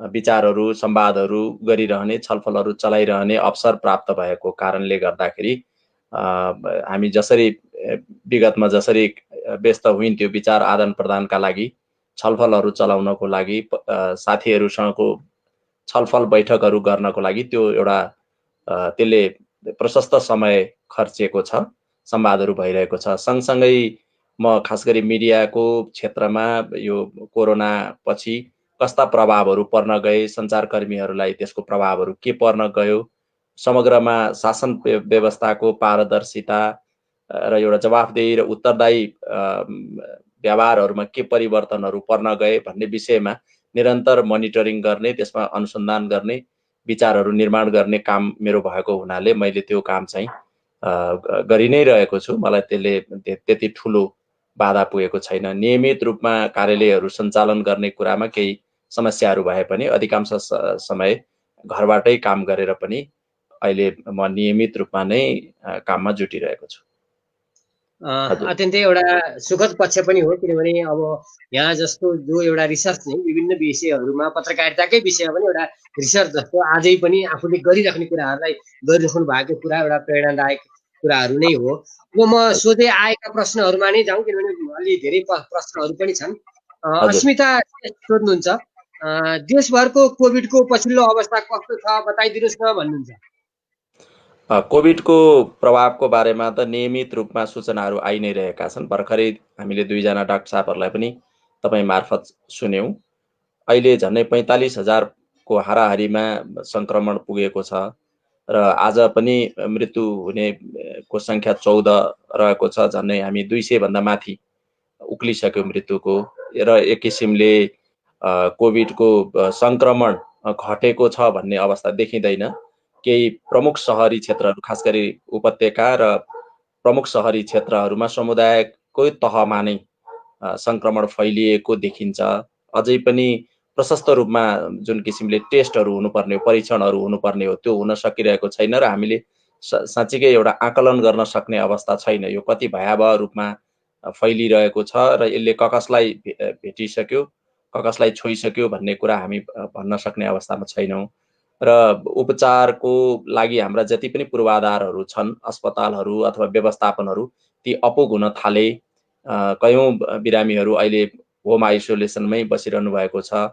क्वारेन्टाइनहरूको अव्यवस्थाका कुराहरू त हामीले सुनि नै रहेका छौँ। अब क्वारेन्टाइनको उपयोगिताहरू बिस्तारै घट्दै पनि गएको छ, किन अहिले त लकडाउनले गर्दा र बाहिरबाट मानिसहरूको आवत जावतहरू पनि रोकिएको हिसाबले गर्दाखेरि क्वारेन्टाइनको एउटा व्यतिथिहरूको कुरा अहिले त्यति आइरहेको छैन। तर घरमा भएका आइसोलेसनमा बसिरहेका बिरामीहरूको फलोअप नभएको, अस्पतालहरूमा उचित प्रबन्धहरू नभएको, अस्पतालहरूको उपलब्धता नभएको, विभिन्न उपकरणहरूको अभाव भएको र कतिपय बिरामीहरू तपाईँले उपचारको अवसर नपाएको, सँगसँगै कोभिडको कारणले अरू बिरामीहरूको उपचार नभएर मृत्युवरण गर्न पुगेका जस्ता अनेकौँ कुराहरू हामीले देखिरहेका छौँ र कोभिडको यो एउटा चित्र नेपालमा कुन रूपमा छ, अब यो साँच्चीकै नियन्त्रणमा आइसक्यो, अब यसबाट हामी बच्न सक्ने अवस्थामा भएका छौँ भनेर एक किसिमले ढुक्क हुने अवस्था छैन। हामी सन्तासको यो सङ्क्रमणको एउटा डरलाग्दो अवस्थाबाटै गुज्रिरहेका छौँ। हजुर, त्यसै गरी आकृति विष्ट सोध्नुहुन्छ, ठुला मिडिया हाउसहरू पनि बन्द हुन लागे भन्छन्, अब पत्रकारहरूले के गर्ने? यो कोरोनाको प्रभावपछि संसारभरि नै सबैभन्दा बढी प्रभाव परेको त्यसको दुष्प्रभावको शिकार भएको मिडिया जगत हो। हाम्रो देशमा त झन् बढी यसको असर पर्न गयो, किनभने करिब 7-8 महिना यता आर्थिक गतिविधि ठप्प भएको छ, व्यावसायिक गतिविधिहरू ठप्प भएको छ, जसले गर्दाखेरि व्यावसायिक सञ्चार माध्यमहरूका लागि आवश्यक पर्ने जुन विज्ञापन हो अथवा राजस्वको स्रोतहरू भयो त्यो कुराहरू उपलब्ध छैन। अर्को तपाईँको सूचना सङ्कलन, सूचना प्राप्ति गर्ने पहुँचको आधारहरू पनि खुम्चिएको अवस्थाहरू छ।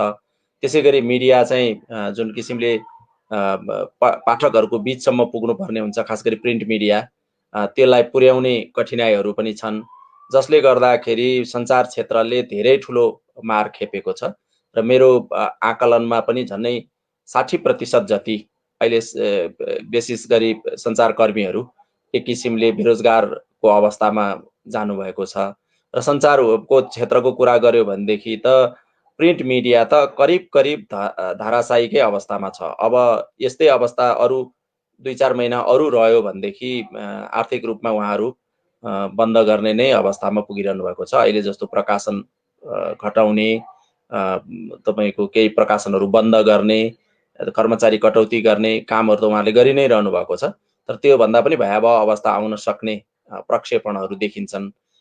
स्थानीय तहमा पनि जुन रेडियोहरू हामीसँग छन्, जुन टेलिभिजनहरू सामुदायिक र स्थानीय टेलिभिजनहरू छन्, उनीहरू पनि आर्थिक सङ्कटमा परेको अवस्था छ। केही हदसम्म रेडियो र टेलिभिजनमा 40% जति मात्रै विज्ञापनको कटौती भएको छ भने प्रिन्टमा झन्डै 70% भन्दा बढी विज्ञापनको कटौती भएको छ। यस किसिमले जुन आम्दानी घट्दै गएको छ, त्यसले गर्दा हाम्रा जुन परम्परागत प्रविधिमा आधारित मिडिया भनौँ न, प्रिन्ट मिडियाहरू धेरै ठुलो सङ्कटमा छन्।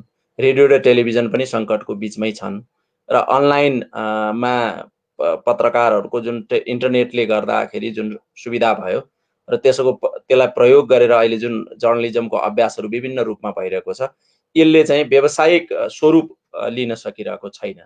प्रविधिले हामीलाई त्यो उपलब्धता त दियो, विचार आदान प्रदान भएको छ, सूचना प्रवाह पनि भएको छ, तर त्यसको एउटा व्यावसायिक मोडल नबनिसकेको अवस्था हुनाले त्यहाँ पनि धेरै ढङ्गले रोजगारीका अवसरहरू चाहिँ उपलब्ध छैन। रेभिन्यू नभएपछि रोजगारी हुने कुरै भएन। त्यसैले यो पत्रकारिता क्षेत्र धेरै ठुलो मारमा छ। जसरी अहिले पर्यटन उद्योगको हामी कुरा गर्छौँ नि, पर्यटन उद्योग को चाहिँ देखियो नै, प्रत्यक्ष रूपमा हामीले चाहिँ अब होटल चलेका छैनन्, पर्यटक आएका छैनन्, आर्थिक गतिविधि ठप्प छ, त्यहाँ काम गर्ने मान्छेहरू सबै अहिले बेरोजगार हुनुभएको छ र उहाँहरूले जुन सङ्कट भोग्नु भएको छ, सञ्चार क्षेत्रमा त्यसरी प्रष्ट नदेखिए पनि अवस्था चाहिँ धेरै नै भयावह छ। त्यसमाथि पनि हाम्रो देशको मिडिया अर्थतन्त्र आफैमा एउटा कमजोर धरातलमा थियो। यसको कुनै एउटा बलियो आधार थिएन र त्यसले अर्को यसबाट जुन अलिकति केही सबल सञ्चार हाउसहरू जुन बनेका थिए, उनीहरूले पनि अब भविष्य सुरक्षित नदिएको हुनाले अहिले धेरै तपाईँको चाहिँ खर्चहरू नगर्ने, आम्दानीहरूलाई चाहिँ सुरक्षित राख्ने स्ट्राटेजी लिएको देखिन्छ। त्यसले गर्दाखेरि पनि सञ्चार क्षेत्रले अहिले नै धेरै नै दुष्प्रभावहरू बिहोरिसक्यो। तर पत्रकारले के गर्ने भन्ने प्रश्नमा चाहिँ मेरो कुरा के छ भने, एउटा पत्रकार रोजगारीका लागि मात्रै पत्रकार भएको हुँदैन। त्यो एउटा कमिटमेन्ट, आम मानिसलाई सुसूचित गराउने मोटिभेसनले र त्यो एउटा सामाजिक उत्तरदायित्वको अनुभूतिले ऊ सञ्चार कर्ममा जुटिरहेको हुन्छ। त्यसैले यस्ता आर्थिक विपन्नताहरू हामीलाई आइरहला, तर पनि हामीले एउटा रिलायबल इन्फर्मेसन भन्छन् नि, एउटा भेरिफाइड इन्फर्मेसनको जुन सत्यको सेवा गर्ने र धेरैभन्दा धेरै मानिसहरूलाई सही सूचनाबाट सुसूचित गर्ने जुन कर्तव्य हो र समाजको जुन निगरानी गर्नुपर्ने कर्तव्य हो, त्यो काममा एउटा पत्रकार सचेत भइरहनुपर्छ। विकल्पहरू जुन प्रविधिले दिएको छ ती विकल्पहरूको सदुपयोग गरेर सञ्चार कर्मलाई अगाडि बढाउनुपर्छ र मेरो अहिले पनि अनुरोध के छ भने सञ्चारकर्मीहरूलाई कुनै न कुनै रूपमा यो पेसामा टिकाइरहनु पर्ने चुनौती हाम्रा सामु छ। तर त्यसका लागि हामीले विभिन्न रणनीतिहरू अवलम्बन गरेर भए पनि तपाईको एउटा चाहिँ क्वालिटी गुणस्तरीय पत्रकारिताको कन्टेन्टहरू उत्पादन गर्ने सिलसिलामा पत्रकारहरूलाई इङ्गेज गरिराख्नुपर्छ भन्ने चाहिँ मलाई लागिरहेको छ र पत्रकारहरूले हतोत्साही भएर होइन, यो महामारीले एउटा पटाक्षेप पक्कै लिन्छ, त्यसपछिको समयका लागि पनि एउटा जुझारु सक्षम पत्रकारिता आवश्यक नै पर्छ, व्यावसायिक पत्रकारिता आवश्यक नै पर्छ। त्यो समयसम्म अझ बढी हामीले आफ्नो विश्वसनीयता र आफ्नो तपाईको चाहिँ जुन निगरानी क्षमता हो त्यसलाई कायम राखेर अगाडि जानुपर्छ। हजुर, त्यसै गरी प्रेम शर्मा सोध्नुहुन्छ, पत्रकारहरू कसरी रिपोर्टिङ गरिरहेका छन्, उनीहरूको लागि के व्यवस्था गरिएको छ?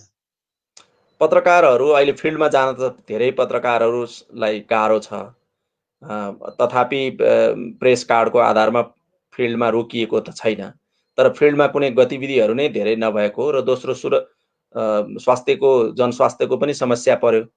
अब पत्रकारहरू अहिले झन्डै 90 जना पत्रकारहरू संक्रमणमा परिसक्नु भएको मैले अहिलेसम्मको सूचना पाएको छु।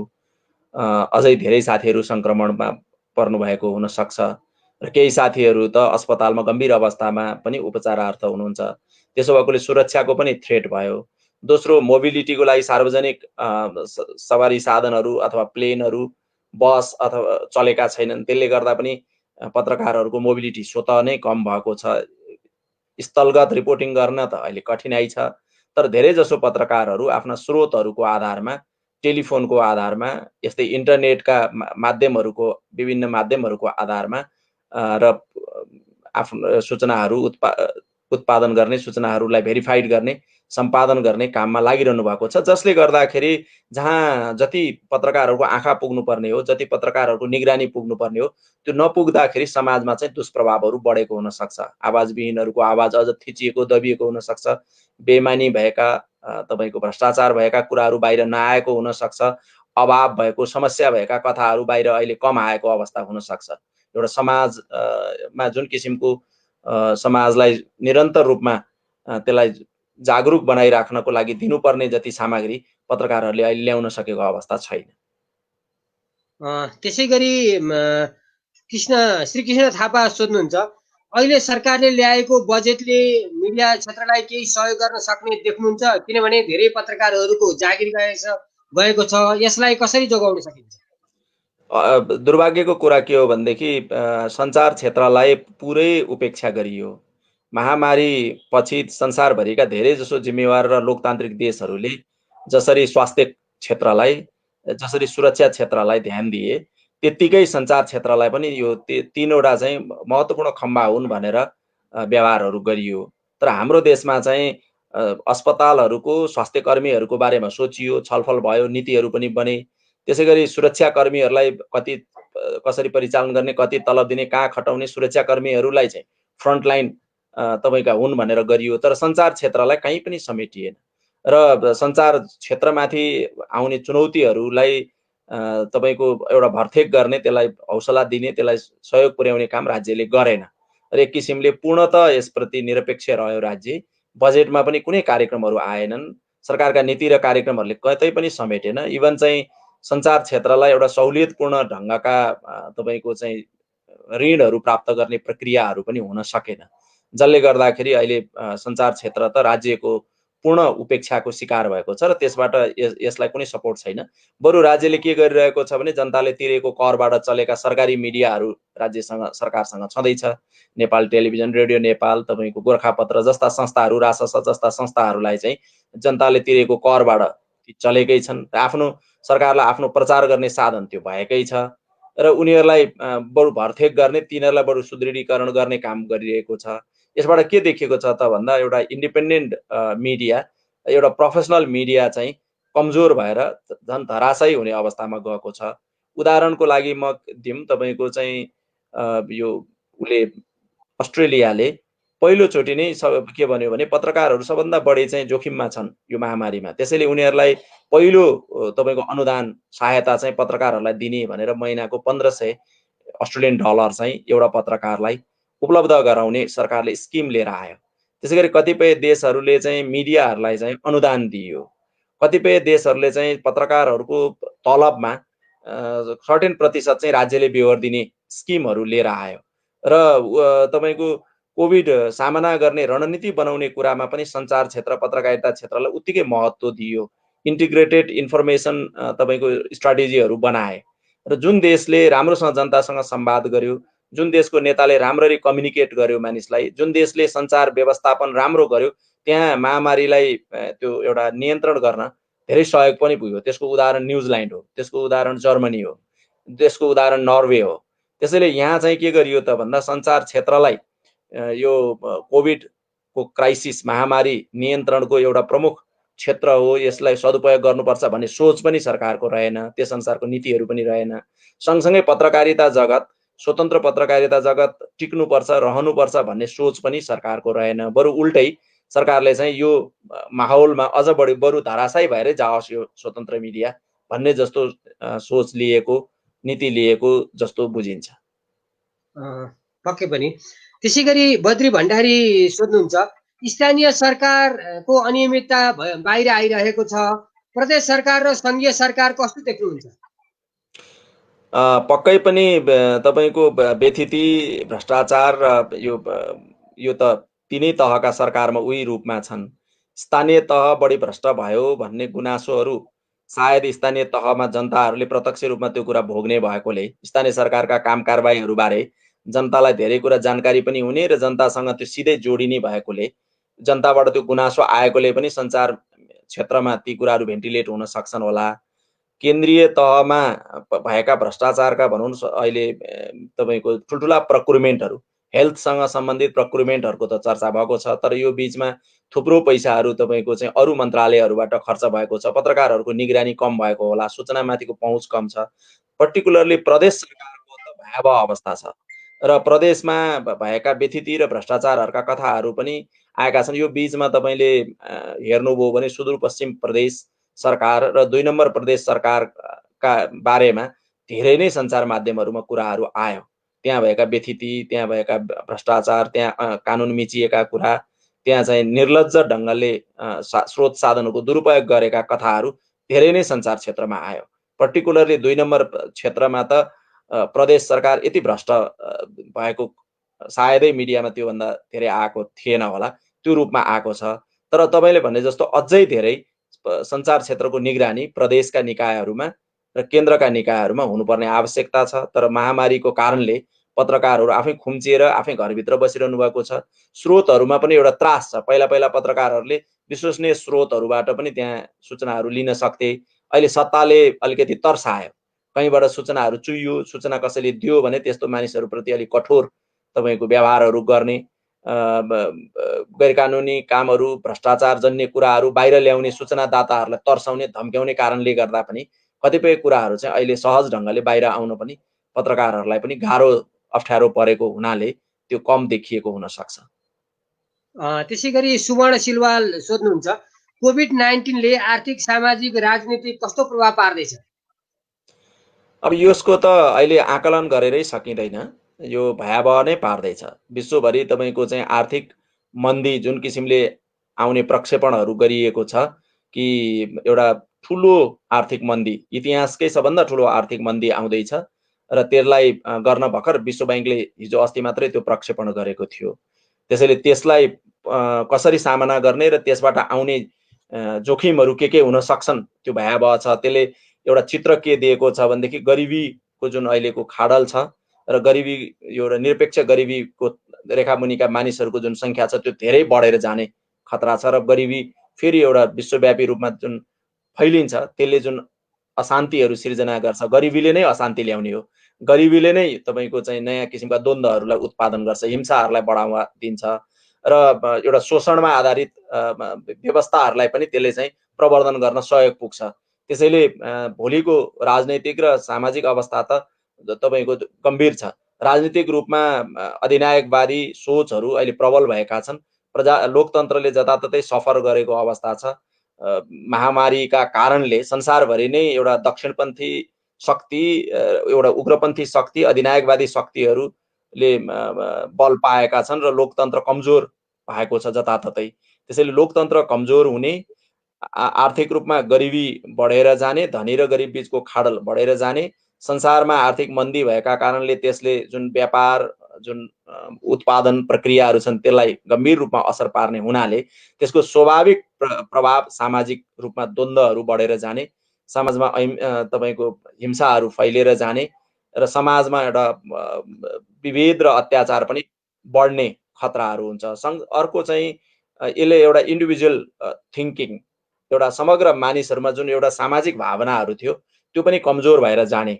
अब चाहिँ एउटा सोसल थिङ्किङ हराउँदाखेरि मान्छे जसरी चाहिँ स्वार्थी बन्छ, त्यसले चाहिँ मान्छे अब आफू मात्रै कसरी बाँच्ने भन्ने चिन्तन, एउटा व्यक्तिवादी चिन्तनहरू पनि बढेर जाँदा त्यसको चाहिँ सामाजिक रूपमा पर्ने प्रभावहरू र समाजका हाम्रा चाहिँ मूल्य मान्यताहरू जसरी अहिले चल्दै आएका छन् त्यसलाई पार्ने प्रभावहरू चाहिँ धेरै भयावह हुन सक्छ, जसको फेरि समाजमा जुन नकारात्मक असरहरू पर्छन् त्यसले समस्याहरू बढाएर लान्छ। त्यसैले आर्थिक, सामाजिक र राजनीतिक तिनै क्षेत्रमा सङ्कटहरू बढेको छ र यो कोभिडबाट एउटै मात्र कुरा के हो भने प्रविधिको, यो इन्टरनेट सूचना प्रविधिमा आधारित समाजलाई यसले बलियो बनाएको छ।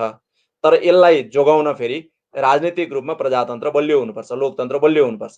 यदि लोकतन्त्र राजनीतिक रूपमा बलियो भएन भने यो प्रविधिले जुन समाज अहिले बनाइरहेको छ र एउटा तलसम्मका मानिसहरूले एउटा अवसर पाइरहेका छन् आफ्नो अभिव्यक्तिको लागि, त्यो अवस्था पनि सुरक्षित चाहिँ नहुन सक्छ।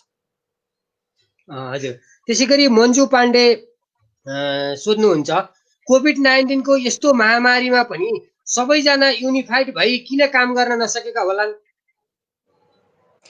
अब यो स्वाभाविक प्रश्न हो। युनिफाइड त हुनैपर्छ।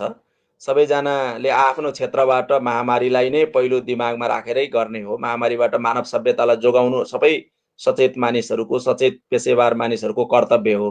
तर संयोजन गर्ने भनेको चाहिँ फेरि पनि के हुँदो रहेछ भने राज्यकै दायित्व हुँदो रहेछ। राज्यका तपाईँको चाहिँ संस्थाहरूले नै त्यो भूमिका खेल्नुपर्छ र राजनीतिक रूपमा नेतृत्व गर्नेले नै त्यो संयोजन गर्न सक्नुपर्छ। संयोजन र परिचालन र त्यो एकताको भाव सिर्जना गर्नुपर्छ, त्यो विश्वासको वातावरण सिर्जना गर्नुपर्छ। हाम्रो देशमा चाहिँ त्यो किसिमको पोलिटिकल इनिसिएटिभ भन्छन् नि, एउटा राजनीतिक सक्रियता र एउटा उदार राजनीतिक तपाईँको चाहिँ प्रयत्न हुन सकेन। यस्तो बेलामा पनि समाजलाई विभाजितै गरिराख्ने, मेरो र तेरो भन्ने र एउटा सानो कोटरी, सानो दलको सोचहरू मात्रै लिने र समाजलाई विभिन्न ढङ्गले विभक्त गराइदिने र समाजका सत्प्रयासहरू, समाजका शक्तिहरूलाई चाहिँ नसमेट्ने स्वभाव हाम्रो राज्यमा देखा पर्यो। जसले गर्दा तपाईँले भने जस्तै सबैजना एकताबद्ध भएर, सबैजना एकमुख भएर महामारीको बारेमा नलागेको जस्तो देखिएको हुन सक्छ। यदि त्यस्तो राज्यले एउटा पहल गरिदिएको भए, संयोजन गरिदिएको भए र राज्यले एउटा उदार मनले सबैलाई समेटिदिएको भए, जनताका आवाजहरू सुनिदिएको भए, सायदै युवाहरू आन्दोलित हुनुपर्ने थिएन। अनसनमा समेत युवाहरूले आफ्नो जीवनलाई चाहिँ एउटा बलिदानी दिने हिसाबले अनसनमा समेत जोखिम मोलेर अनसन समेत गर्नुपर्ने अवस्था आयो र देशभरि नै एउटा आन्दोलनको अवस्थाहरू पनि सिर्जना भयो। यो नहुनु पर्ने थियो, त्यो भइरहेको छ। अन्त्यमा के भन्न चाहनुहुन्छ? अब हाम्रो निर्धारित समय लगभग सकिन लाग्यो। धन्यवाद छ रामचन्दजी। सबै साथीहरूलाई मेरो धेरै धेरै आभार छ। हामी संवाद गऱ्यौँ। यो महामारी विशेष जुन संवाद तपाईँले चलाउँदै आउनुभएको छ, यसले समाजमा एउटा उत्प्रेरणा दियोस् र समाजलाई एउटा मनोबल थप्नलाई यो संवादले बल दियोस् र समाज, मैले अघि नै भने, यो सूचना प्रविधिले एउटा नयाँ समाज सिर्जना गरेको छ, तर त्यो समाज पनि हाम्रो चाहिँ एउटा त्यसले सद्भावयुक्त समाज हुनुपर्छ र त्यो समाज हितैषी समाज बन्न सक्नुपर्छ र त्यो समाज मानवीय समाज बन्नुपर्छ। त्यसका लागि हाम्रा यस्ता संवादहरू अझै बढेर जान सक्यो भनेदेखि हामीले भोलिको भर्चुअल यो जुन सोसाइटी छ त्यो सोसाइटीलाई पनि बढी मानवीय समाज बनाउन सक्षम हुनेछौँ। त्यसका लागि हामी एउटा सकारात्मक सोचका साथ चिन्तन गरौँ, छलफल गरौँ, म यही आह्वान गर्न चाहन्छु। हस् त, यहाँको अमूल्य समय र उठेका प्रश्नहरूको लागि अमूल्य उत्तर जसरी दिनुभयो त्यसले हाम्रो कार्यक्रम सफल भयो भन्ने हामीले ठानेका छौँ। अब म यहाँलाई बिदा गर्न चाहन्छु। नमस्कार। धन्यवाद छ रामचन्द्रजी र सबै प्रश्नकर्ता साथीहरूलाई पनि मेरो धन्यवाद छ। आदरणीय साथीहरू, हामी कोभिड-19 संवाद कार्यक्रममा सबैभन्दा पछाडि वरिष्ठ पत्रकार तारानाथ दाहालज्यूसित कुराकानी गऱ्यौँ। उहाँले उठेका जति पनि प्रश्नहरूका उत्तर सहज किसिमले र ठोस रूपले सबैजनाले बुझ्ने सरल किसिमले उत्तर दिनुभयो। उहाँ लगायत हामीसित संवाद गर्नुभएका 2 जना डाक्टरहरूको पनि अत्यन्तै अमूल्य भनाइहरू यहाँ आएका छन्। हामीले एउटा प्रयास गरेका हौँ के भने डाक्टरलाई घर घरसम्म पुर्याउँ, पत्रकारलाई घर घरसम्म पुर्याउँ भन्ने हाम्रो प्रयास जारी छ। हामीलाई कमेन्ट गर्नुहोस्, हामीले कस्तो गर्दा राम्रो हुन्छ, थप सुझावको अपेक्षा सहित आज हामीलाई प्राविधिक रूपले सहयोग गर्नुहुने साथी शाश्वत घिमिरे लगायत मलाई बिदा दिनुहोस्। नमस्कार।